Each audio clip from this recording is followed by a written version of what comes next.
I'm a 30-year-old man, and my wife, Claire, is also 30. We met almost 10 years ago in college, and I've had what I thought was a happy and healthy marriage. Both of us were doing well in our careers, and we were excitedly waiting for the birth of our first baby. Life felt perfect, but things started to change a few weeks ago. It happened on what was supposed to be a special night, my 30th birthday. Claire had planned a fancy dinner at a nice restaurant. She looked beautiful in her dress, and her baby bump was just starting to show. It filled me with pride and excitement for the future we were building together. We had spent so much time talking about the nursery, picking baby names, and dreaming about becoming parents. Claire had even told me she wanted to leave her job to be a full-time mom. I supported this idea completely, since we were financially stable enough for one of us to stay home. However, in the days leading up to my birthday dinner, Claire seemed unusually anxious. I thought it was just hormones or stress from her demanding job. Her boss had been calling her at odd hours and keeping her late at work. I trusted her completely and didn't question anything, believing we were both excited about this new chapter in our lives. When we arrived at the restaurant, I was filled with anticipation. We had picked a place we hadn't visited in years, a spot full of great memories.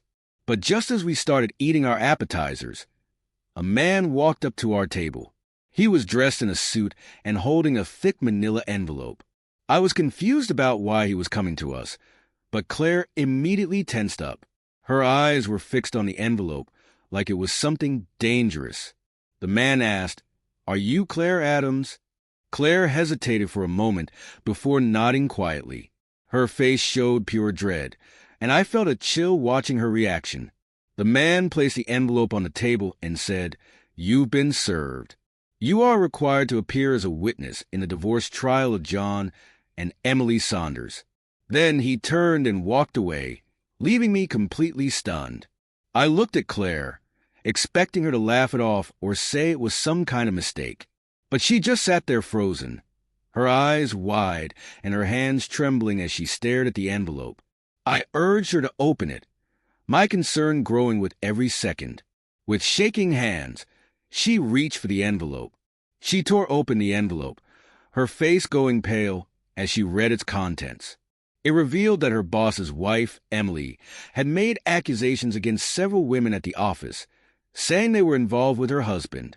To my shock, Claire was one of the women named.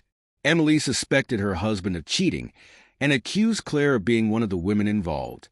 I couldn't believe it. Claire worked for him. How could she possibly be part of something so scandalous?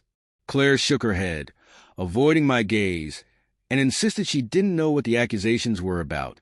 She said it must be a misunderstanding. But her response only made me feel more confused and uneasy. The more I listened, the harder it became to ignore the pounding in my chest.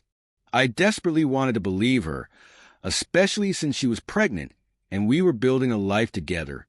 But looking back, I couldn't ignore the growing doubts.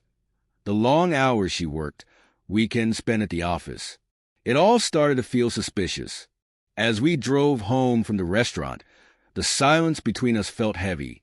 I kept glancing at her, hoping for some explanation or reassurance, but she just stared out the window, lost in thought. Weeks passed, and every time I brought up the court case, Claire brushed it off. She said it was just a formality and had nothing to do with her. But the more she avoided the topic, the more my suspicions grew. I couldn't shake the feeling that she was hiding something. Finally, I reached a breaking point. I needed answers and couldn't wait for her to provide them. In a moment of determination, I decided to attend the trial myself. Claire had insisted she wanted to handle it alone, but her repeated pushbacks only made me more determined. That morning, I took a half-day off work and drove to the courthouse, my heart racing. I planned to stay unnoticed, but as soon as I walked into the courtroom, I felt several surprised gazes on me. Among them was Claire's, her face full of shock. The look she gave me sent a wave of fear and dread through me.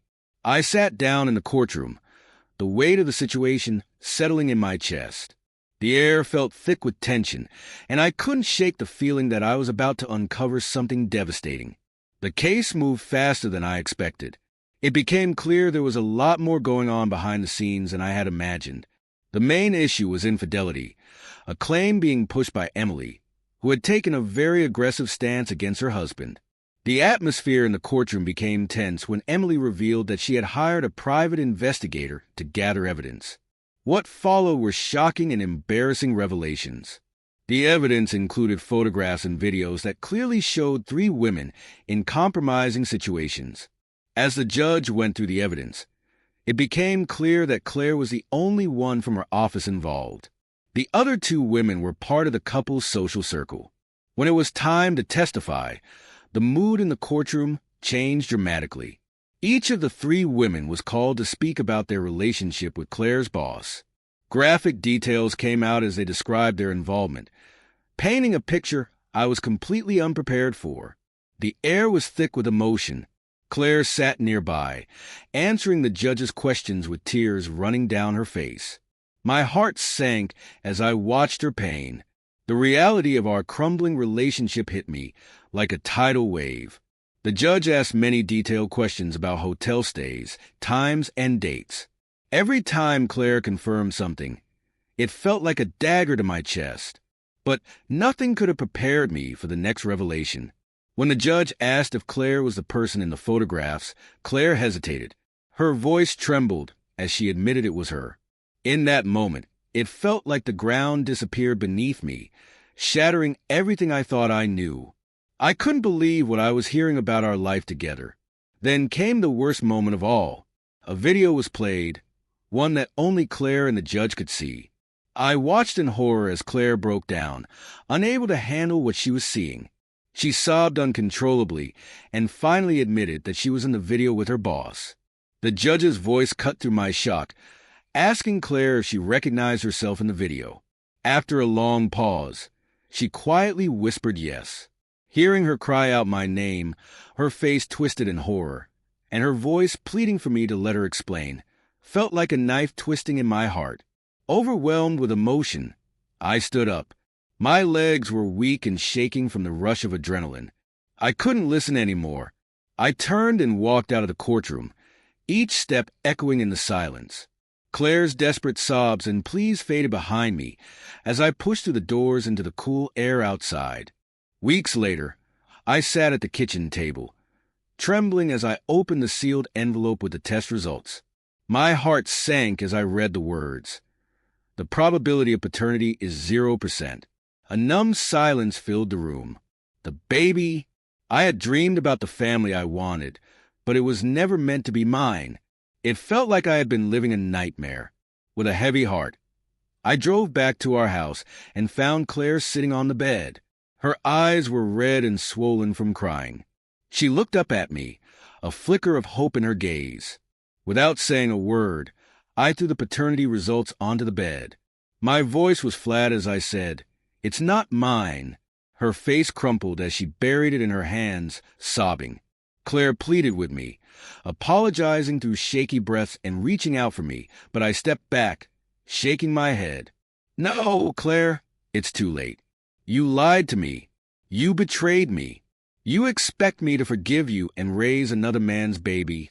Her cries grew louder, but I turned away. "I'm divorcing you," I said. The finality of my words hung in the air like a heavy weight. I can't live with this anymore. I walked out of the room, my heart feeling like it had shattered into a million pieces.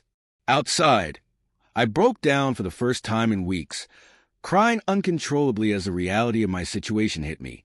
Claire's betrayal had destroyed everything. The love, the trust, the future we had built together. The divorce was straightforward. After Claire's affair became public, her boss's wife's lawyer contacted me, offering the incriminating video evidence. Claire tried to fight the divorce, but the courts denied her request. I walked away from the last 10 years of my life, leaving behind the memories and the dreams we had shared. I've moved on since then, but Claire remains a single mother, still living in the house we bought together. I chose to take more money from our savings to make sure she could raise the baby in a stable environment. As for Claire's affair partner, he eventually faced consequences for his actions. Let's just say he spent some time recovering in the hospital a few months later,